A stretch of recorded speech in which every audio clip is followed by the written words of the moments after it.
make it happen. Anyone else coming on, or we're... I know Sarah told me that she couldn't come this morning. Okay. Is she there? Oh, Hi, no. Dina, how are you? Hi, how are you? There you go. Oh, Dina, Claudia, show Dina your challah. Yeah. Oh, you made it. Let me see it. See how her challah looks. She's Let so me good. see. It's very hard, the braiding, Dina. I almost called you this morning. I had to watch You 2 should YouTube have. videos. Look, Oh, they're wow, that's amazing. look, I'm look. so And with the left hand, impressed. I make a little tiny one with just 3. I'm so Wow, that's wow. amazing. At least they look Here, a little bit more And this is shapely. my challahs. Oh, Some wow. here and some You in may the wait, oven. let me see that again. Yeah, I like Here. that. I like your challah buns. Let me see that again, Dina. I know the round ones. Because They're I think very simple. They're very simple to make. they're Should I get one of those challah pans that you have? Yes, they're the best. They're the best. Okay, I think I'm gonna do that. The metal ones are better than the aluminum ones. I just like have some aluminum ones for when I need for extra. The metal ones are really good. They only sell it. There's a religious store in Outremont that sells it. Can I get it on Amazon? You might. Okay. But I think in that store it'll be much easier and better. First, you see sizes and everything else, right, Dina? They have name of it? various sizes. No, but you could buy it on. You probably could buy it on Amazon. It's called challah tray, challah pan. I remember I looked it up last time and I found one. oh, Yeah. Okay. Yeah. Nice. So I'm gonna mute myself because I'm gonna be making some noise. Nice What do you to see you all. Great. Just doing my regular cooking for Friday, so it's a little noisy. Amazing. Hello, Antonella. Hello, how are you? You're on mute. See you. Hi, everyone. Hello. Hi, Antonella. How are you? Good. How are you? Great. Good, There- good. You know, I was walking the other day. I wanted to ring your bell to say hi. You should. We were taking last weekend. We were alone without the kids, so we decided to take a walk. Oh, to well, the you should park. have come. Or, I mean, it's not like we're anywhere else but home. Okay, next time we take a walk, we'll ring your bell. Come. Yeah, ring my doorbell. If the weather gets nice again. Yeah, and we'll like hang out a little bit. Yeah, yeah.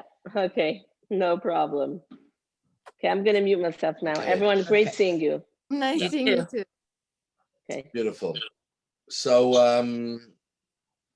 I wanted to sort of take off exactly where we left last week. So last week we talked about the godly soul and the mind, which therefore is able to direct us and never get caught up in our issues that are going on in our life that may sway it in one way or another. It keeps very much to the way, what's right, what it's supposed to do, very committed, very dedicated.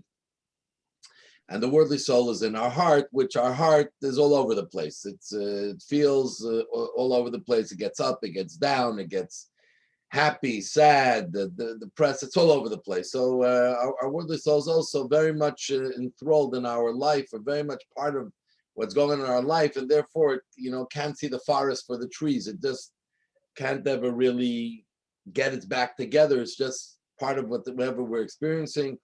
And that's where the worldly soul comes from, and that's why it's all over the place, and why it can be good and bad, etc., within us. But now I just want to share a little today, something very, very interesting.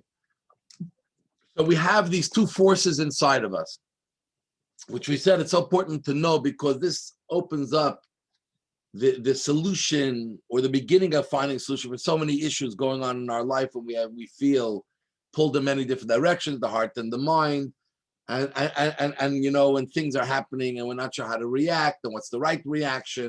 So it opens up to understand, and a lot more things that are going on in our life, deeper feelings that we have generally, and leanings, where they're coming from, if they're coming from a good place or not a good place, the godly soul, the worldly soul. But the truth is that both of these forces within us are very active and very prominent, meaning that they both are very driven to control us. So we're like a third party. We have two forces, and then there's the one that makes a decision. We who have to make the decision. Who do I associate myself with? Do I associate myself more with the worldly, natural soul, the animalistic soul, or do I associate myself more with the godly soul? And then we have to make that decision. Sometimes the decision is not easy to make because we are so overwhelmed by the power of the force that the decisions are made for us by default. We just fall into it. But the fact is that both are working very hard all the time to try to push their agenda, to try to push what they want to happen. Each one wants full control of ourselves. The godly soul wants to control us, that we do what we're supposed to do all the time, rightfully and correctly. The worldly soul is always looking to be in control, that we follow its needs, desires, feelings, whatever it is that it does. And they're pushing hard. They're awake. They don't need to sleep. They're awake and they're pushing very, very hard at all times. The question is, how would life look?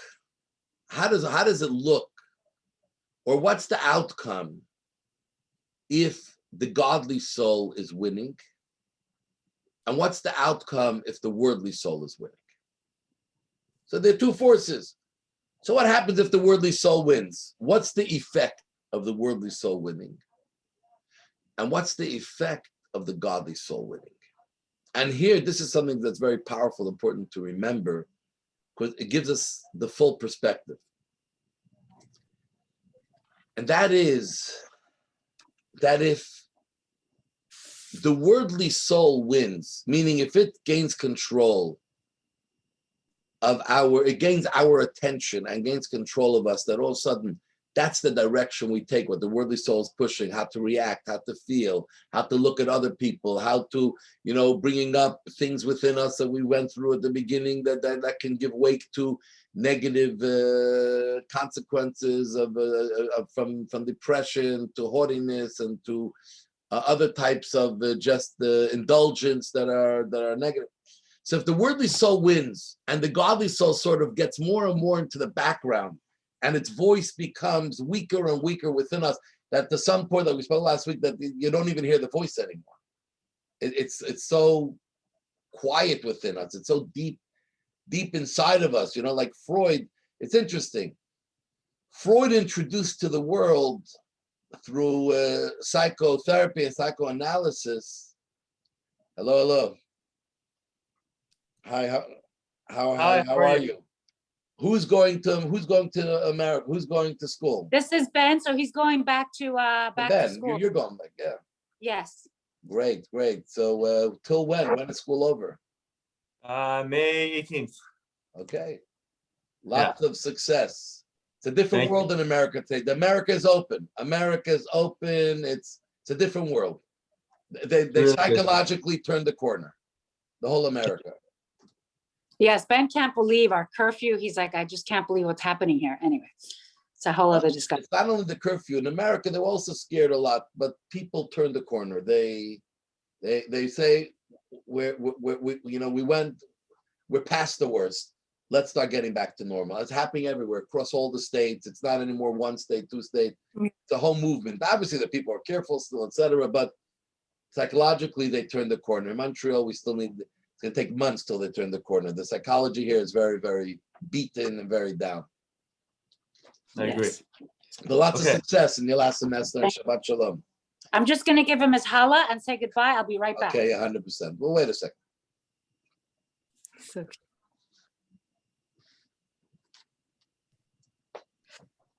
Rabbi, let me just ask you a question. When we're born, are we born with both being equal, the worldly soul and the godly soul? Actually, it's a very good question. The worldly soul is part of our being. It's the spiritual side of our existence, our physical body. So it's there from the beginning in full force. the godly soul, because it's connected to the mind, it's there, but it fully manifests itself as you mature. Okay. So actually in Judaism, you celebrate bar and bat mitzvah at 13, a boy's 13, a girl's 12. That's the age when there's maturity enough where, so the godly soul, we say, is fully manifested. You can make choices how to behave. Can't get a car license yet, you can't get drink, but you can make choices of how to behave. You're sort of responsible. So it's connected to maturity, that fully manifests itself. So anyway, so getting back, so Freud, in his world of psychoanalysis, psychotherapy, he sort of introduced to the world this concept of there's a conscious and the subconscious and the id. There are many deeper, there are various levels within the person that each one is pushing its way. So the id can push itself, and therefore we say things that we never really thought about, and the subconscious was this way, and but he, unfortunately, he took a different path. Where his path is that really inside we are, it's black inside of us. We're really messed up inside. He has this whole son and mother figure and other things. He has a lot of stuff that inside we're really messed up. Hopefully you can teach yourself manners and how to behave, but inside you're messed up. If you allow the inside to come out, it's not good. While Judaism takes the whole opposite approach. Judaism is the first one who introduced these concepts that we have various layers within ourselves. And the godly soul really lies at a deeper layer. It's not as prevalent as our worldly soul, because our worldly soul is very active as part of our daily living, eating, sleeping, all other pleasures and activities. The worldly soul is very much part of it. The godly soul is deeper, is inside of us deeper. And something that can come very hidden, like the id of what he talks about of Freud, becomes very hidden. And like we point out, because Viktor Frankl is the reason we somehow this whole class began, because of Viktor Frankl. Viktor Frankl, though he wasn't a religious Jew, even though it was fascinating, I'll tell you, I don't know if I ever told the story. Once we say it's a fascinating story. So Viktor Frankl. So I have a question. Was he religious before the Holocaust, or he became religious after? Or that's he wasn't religious even after. He wasn't religious. I'm not sure before the Holocaust he became. Like Elie Wiesel, who's a famous Holocaust survivor, was a very religious boy before the Holocaust. Very religious. Okay. After the Holocaust, he was very Jewish, very traditional, but obviously much less religious. Not obviously, like many, much less religious. But Viktor Frankl, I'm not sure what he was before the war. He was already a bit of an adult before the war. Now the others was a child. But Viktor Frankl, so after the war, his theory was logotherapy, and he already wrote about it before the war. And his whole theory is that actually inside we are all humanity. We have a humanity that's very good. Inside we have something that's incredibly good. We're not animals on the inside. We're not confused people. On the inside we're very good. And during the Holocaust, even though he lost those manuscripts before the Holocaust, so they took it away from him. But during the Holocaust, when he witnessed what happened in the concentration camps, it reinforced his theory, and he wrote about it afterwards. And basically, he said that he saw in concentration camps, even though many people, the Nazis wanted to make people feel like animals. They took away your name. They gave you a number. You weren't a name anymore. You were a number. They fed you enough, not enough for a human to live on. The way they treated them, it was totally to take away any humanity from the people. And many people descended to becoming like animals. They would steal the next person's bread to survive, even though the next person won't survive. There were people. But he saw many people who kept their dignity. They suffered, even though they knew they can steal something, they wouldn't do it. So his point was that if humanity inside was decrepit, then everyone would, like an animal, do anything to survive. An animal doesn't make calculations, dignity, no dignity. It needs food. The animal doesn't look at the elephant and say, hey, is this elephant a nice guy, a not nice guy? They don't care. It's suffering, not suffering. But a human has that element, he says, and the fact that people would even be able to keep their dignity, though they're starving and they're suffering, and who knows if they'll live the next day. So that shows inside were really good. So even though he wasn't religious, he didn't study the Tanya, etc., but he came on his own to this realization that there's an inner human. Some people, they just never tap into it. Other people, the fact they're able to tap into it, or able to allow it to emerge in their life is an incredible thing. So he basically said like this. Anyways, so he was continuing his logotherapy, as it's called.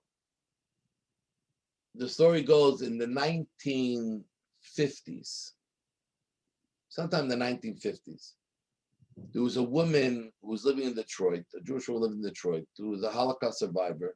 She was, during the war, they were in Vienna. She played in the arts and she played in theater there. And then her family had to run, and she survived. And she was planning to go back to Vienna to visit the place where she lived for a few years. And her family, before they traveled anywhere, whenever they went, they would seek the blessing of the Rebbe, the Lubavitcher Rebbe, for a trip and what they're doing. So they came to the Rebbe and they said she's planning to go to Vienna. So Rebbe says, do me a favor, before you go to Vienna, stop into my office. I need you to deliver something. So she stopped his office and he said, I have a letter. And it was addressed to Viktor Frankl. He didn't have an address. He says, when you get there, you'll figure out, you'll find his address, you'll deliver this letter to him. Anyway, she goes to Vienna, and after the war, there was a small but sizable community, Jewish community in Vienna. Even today there is. And she right away went to the synagogue, the rabbi, and she said, Viktor Frankl wasn't well known then. She went, this guy doesn't belong to our community, we never heard of him. So she started to research while she was in Vienna, who's Viktor Frankl. Finally, she looked around enough, she found an address. She goes to the address and she knocks on the door. She knocks on the door and took a few minutes, and then a man answers the door. He looked very distraught. Like, he didn't look put together. He looked very distraught. Concerned. Something was heavy was weighing on him. Anyway, she said, I have a letter for you, from the Lubavitcher Rebbe.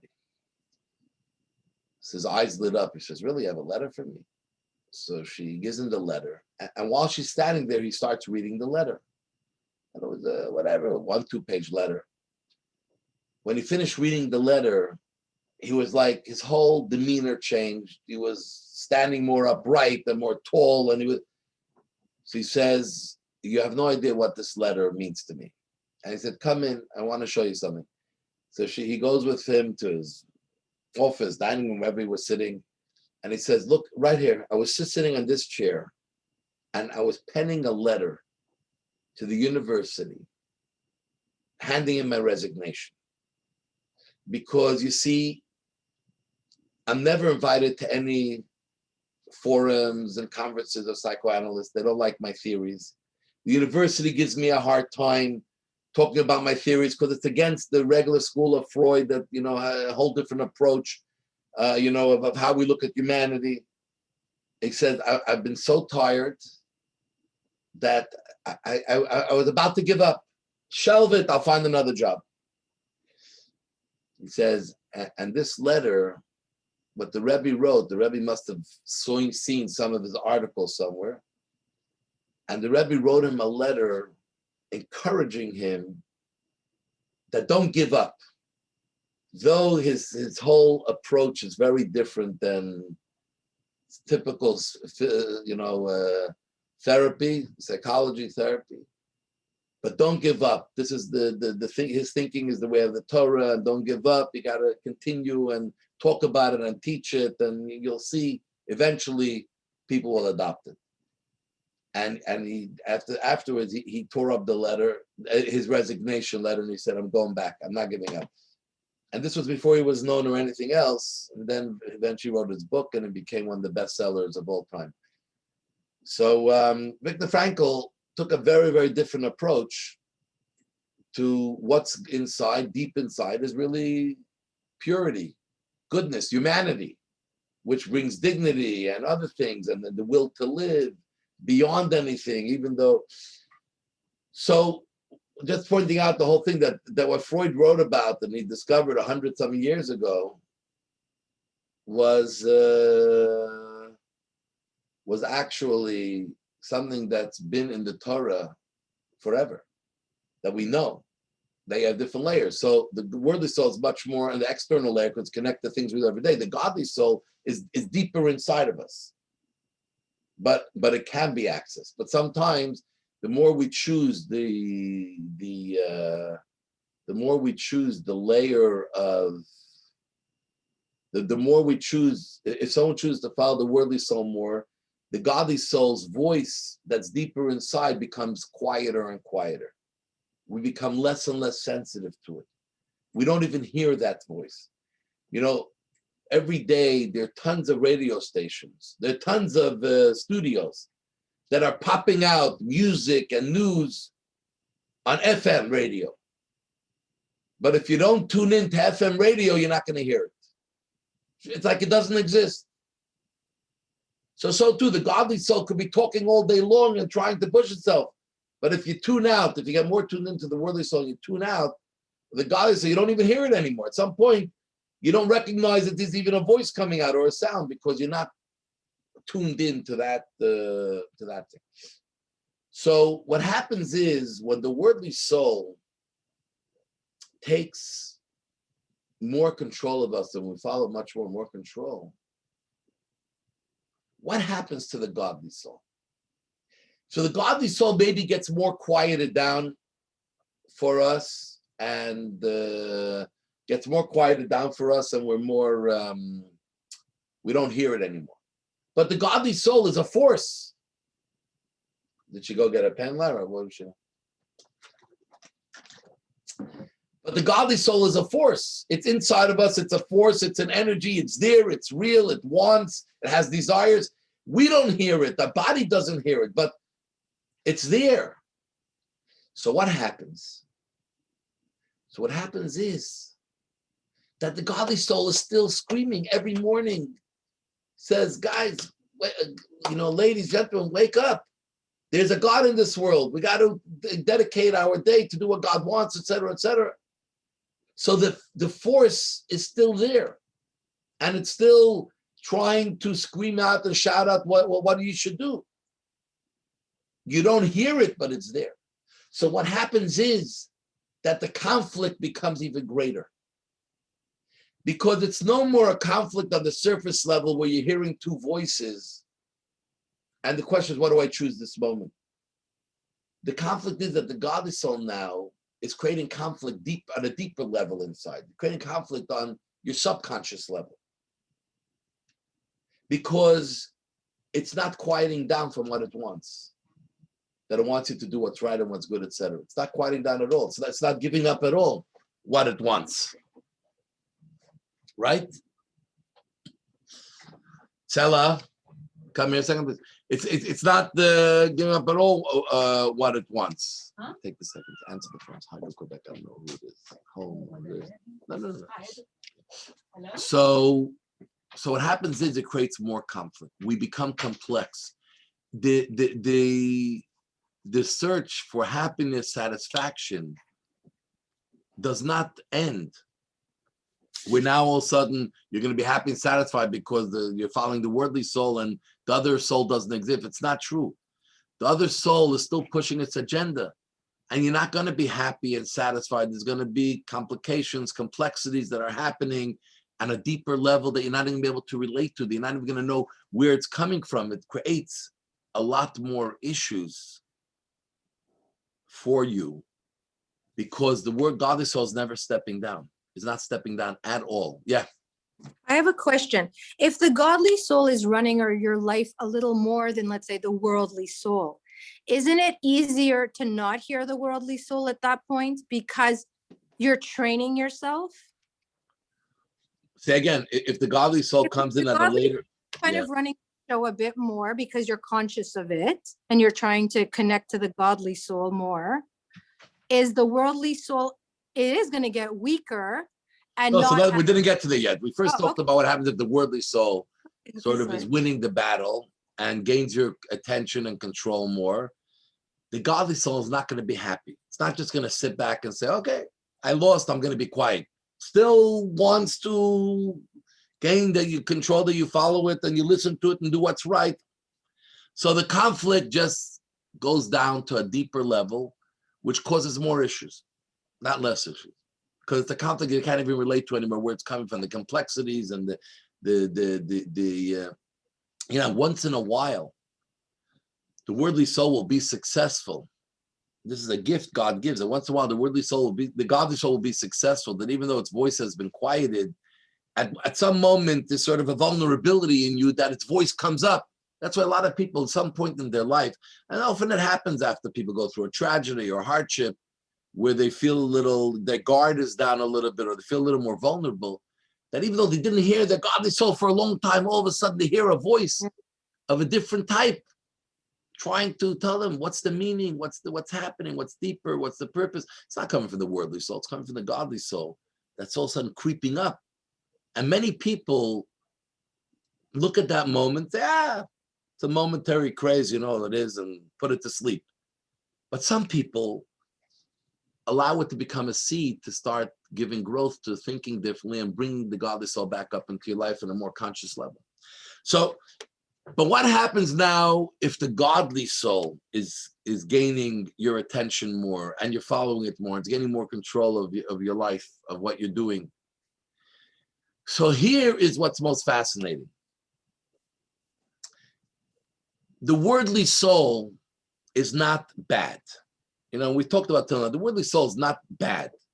The worldly soul is sort of neutral. It's neutral. It can go either way. It's made up with various things in it that it can go either way. It can go to good or to bad. It's a force. It's an energy. It's an energy focused on life, on living, surviving, but it's not a bad force. It can go by default and easier to the bad, or it can go to the good.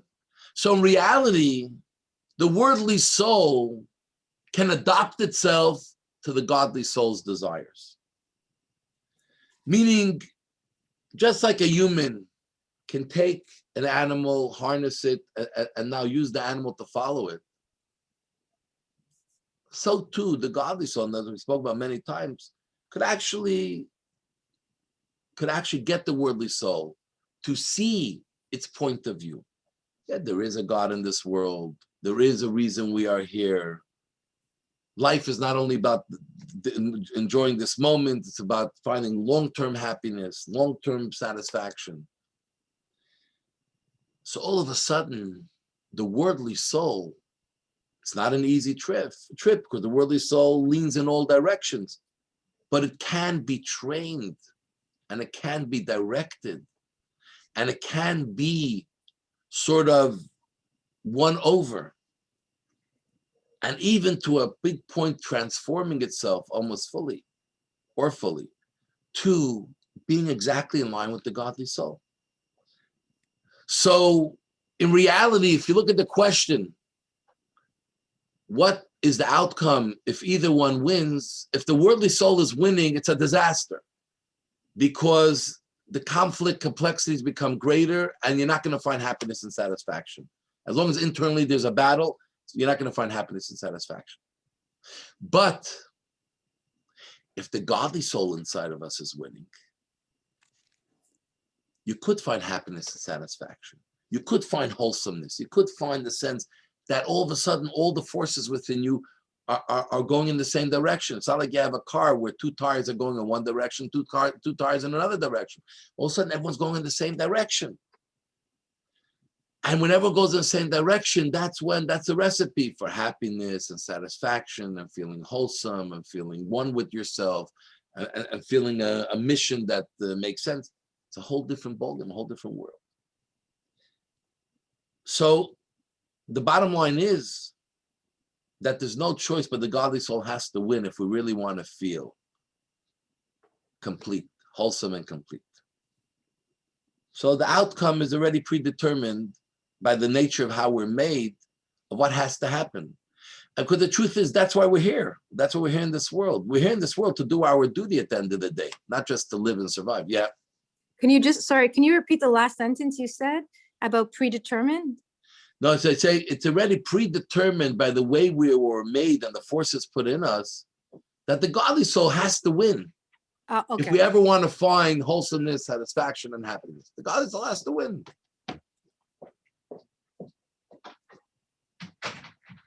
The godly soul has to win. 100%. So that's an important piece of information to know. Because sometimes someone will say, listen, I'm going to make a choice. That my worldly soul, when I don't care. I'm living life. I'm carefree. I don't care about anything, about what happens if I have a soul, what happens after life. I don't care. To me, there's no God in the world. I don't care about anything. I'm just going to live and do what I want. If I want it, I'm going to do it. I'm going to chase it. I'm going to make it happen. And I don't care. And really, the person will sit back and say, and therefore, that's what I'm going to do. But the truth is that it won't work because the person will never feel happy. The person will never feel satisfied. The person will never feel wholesome. You'll be chasing, like many people, their whole life. They chase, and they're scared to ever have a day of reckoning for themselves. Am I happy? They're scared to sit down for a moment and really look and reflect because they keep themselves chasing and busy so they don't have to reflect. You know, when you keep yourself busy, you don't have to face the music. You sort of keep things hanging in the air. You don't have to, see if you're going to fall or you're going to go up. It doesn't make it, you somehow keep yourself occupied. But at some point in our life, we're going to take a step back. Hopefully we do it when we're young and when we're capable and when we're able. But other people, it happens when they're too old and it's too late, even though it's never too late, but when they're too old and when your life has already been lived. So in reality, even though if a person wants to sort of say, my worldly soul, that's what I'm going to live with, I don't care about anything else, I don't even know if it exists, you're never going to find that wholesomeness, which is really the true sense of satisfaction and happiness. And you're definitely not going to feel mission accomplished, which is a very important part of our sense, especially as we near older age and we near, thinking about the end, last part of our life. So that's predetermined about what the outcome has to be, but it's not predetermined what it will be because that's our choice. Okay. But if you want to know the truth, you have to know the truth that it can only win in one way. The other way, you don't win. You'll end up losing. You'll end up not reaching where and what you could have reached and you should have reached.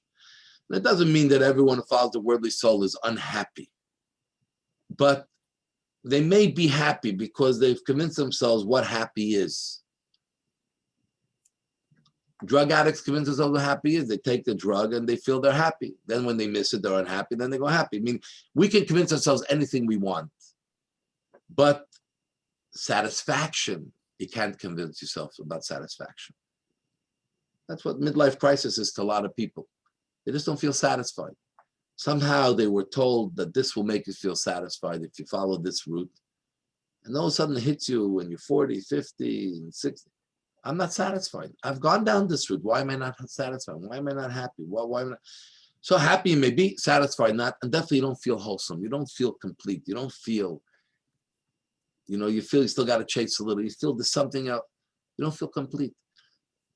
So that is, that is what we have to know. Is ultimately, we have to address our worldly soul. We have to address that inner voice, that conscience.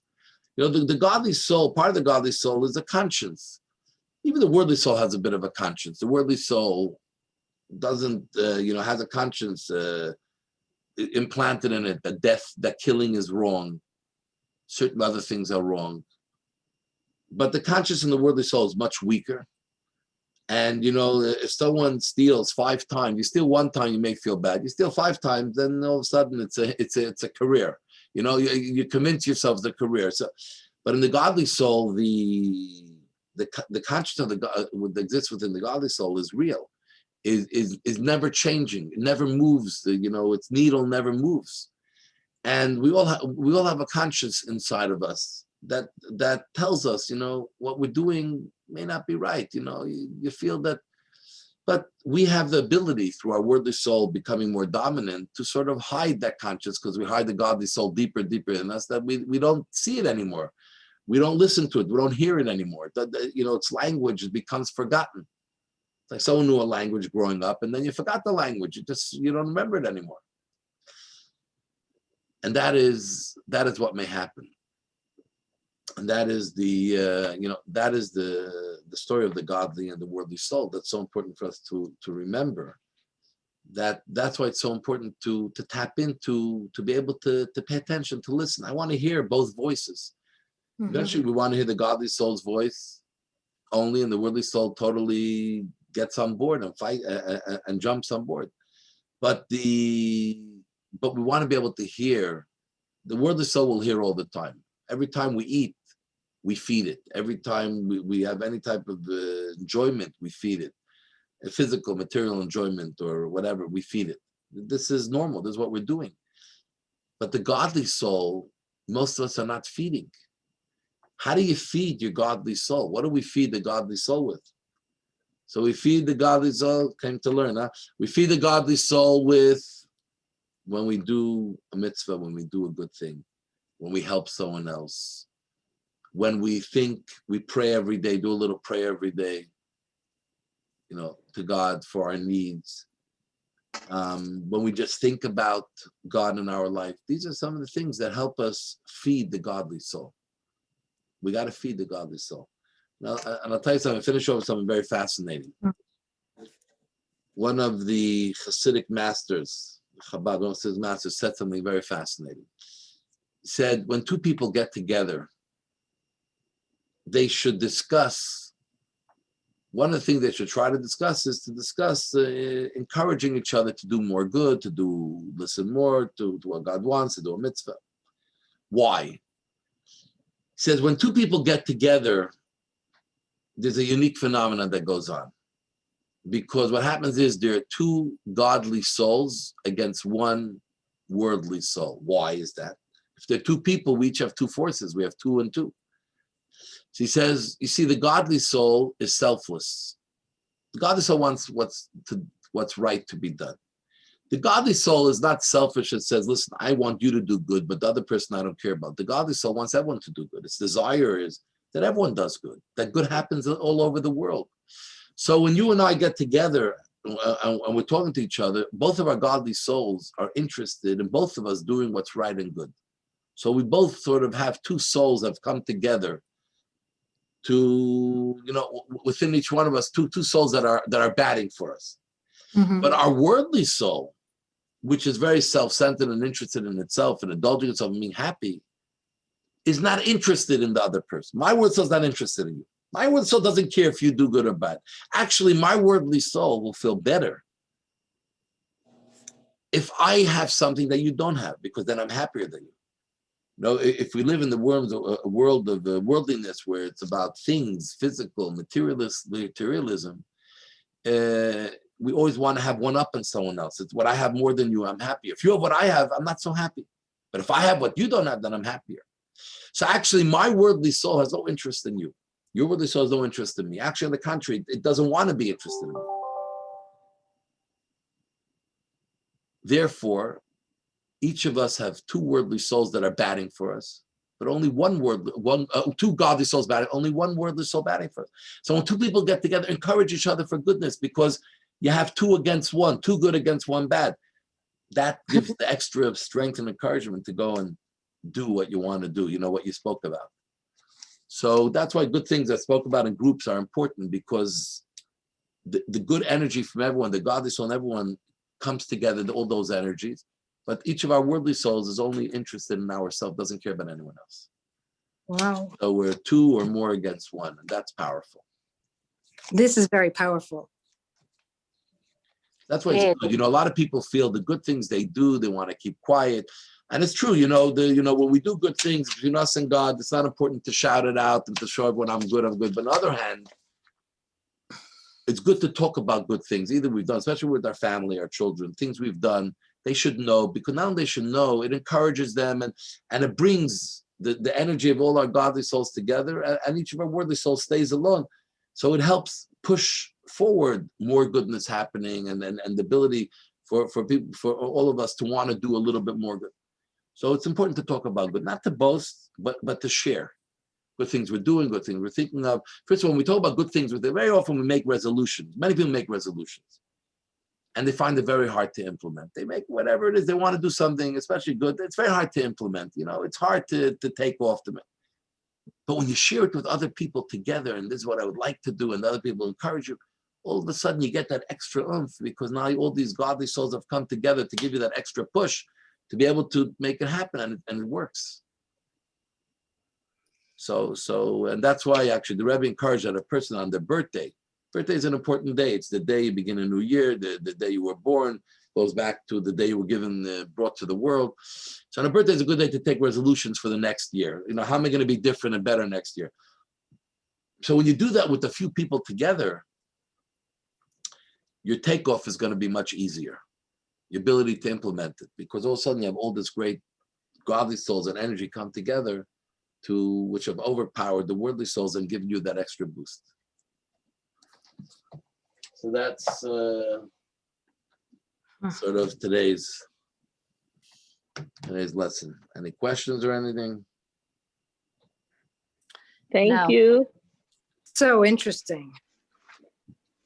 It is. And I just have to say something, Rabbi, it's so interesting, because I find that Lara and I talk about this kind of stuff all the time, but then hearing it from you, it kind of solidifies, you know, Lara and I just talk about our feelings, right, Lara? Yeah. And we just talk about situations and our feelings, and we were just having a similar conversation this morning. We were. So then listening to you talk about it's an affirmation, it's a confirmation. It kind of puts things together. There's a beautiful. You know, when we talk about it, it seems very out there, very I don't know.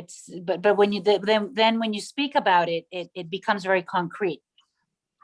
And you know, so you can connect. There's sources for it. It's real. It's etc. Right. It feels good. Yeah. It's good to talk about those things that are pure. And we were talking also, but as you get older, I think confidence is built by how you sleep well at night. You're a good person. You're doing the best you can to give back.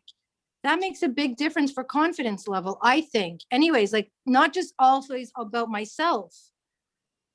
And we were discussing it. It's so it's a gift we have that we understand this. It's a real gift. 100%. And it's important. We all need to really understand it.